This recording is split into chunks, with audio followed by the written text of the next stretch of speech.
కృష్ణా జిల్లా గన్నవరంలో టీడీపీ నేత కాసరనేని రంగబాబు పైన జరిగిన దాడిని తీవ్రంగా ఖండించారు జిల్లా టీడీపీ దళిత సంఘం నాయకులు. ఇక కావాలనే వైసీపీ నాయకులు అమాయకుడైన దళితుడిని ఇరికించాలని మండిపడ్డారు. ఇక దళిత సంఘం నేతలు ఇక కేసుతో ఎటువంటి సంబంధం లేని చిరంజీవి అనే దళితుడిని నిందితుడిగా చూపడం వెనుక ఆంతర్యం ఏమిటని ప్రశ్నించారు టీడీపీకి చెందిన దళిత సంఘం నాయకులు. ఇక రంగబాబు పైన హైదరాబాద్ కి చెందిన ముఠాతో దాడి చేయించింది కూడా ఎమ్మెల్యే వంశీ అని అందరికీ తెలుసునని అన్నారు. ఇక కేసు విషయంలో కూడా పోలీసులు తీరు అనుమానాలకు తావిస్తోందని, కావాలనే వైసీపీ నేతలకు అనుకూలంగా వ్యవహరిస్తున్నారని ఆరోపించారు. ఎవరినో తెలియని వ్యక్తుల్ని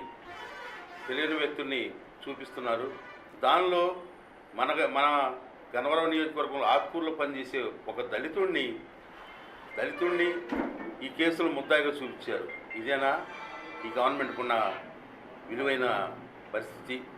మేము అని ప్రశ్నిస్తున్నాం. మా నాయకుడు యార్లగడ్డ వెంకటరావు గారికి వస్తున్న ఆదరణ చూసి, దళితులలో వస్తున్న ఆదరణ చూసి ఓర్వలేక మా బిడ్డని కేసులు ఇరికించేసి ఏదో చేయాలనే తపన పడుతున్నారు. తస్మాత్ జాగ్రత్త. రాబోయే త్వరలోనే మీరు దీనికి ఫలితం అనిపిస్తున్నారు. జాగ్రత్త.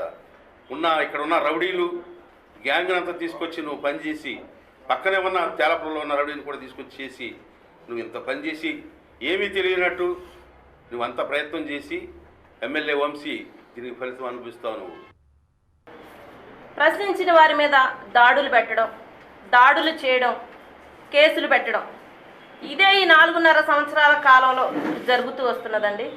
ఈ క్రమంలో పార్టీ ఆఫీస్ మీద దాడి చేయడం, దాడి చేయడం, మళ్ళీ వాళ్లే కేసులు, దళితుల మీద ఎస్సీ ఎస్టీ అట్రాసిటీ కేసులు పెట్టడం.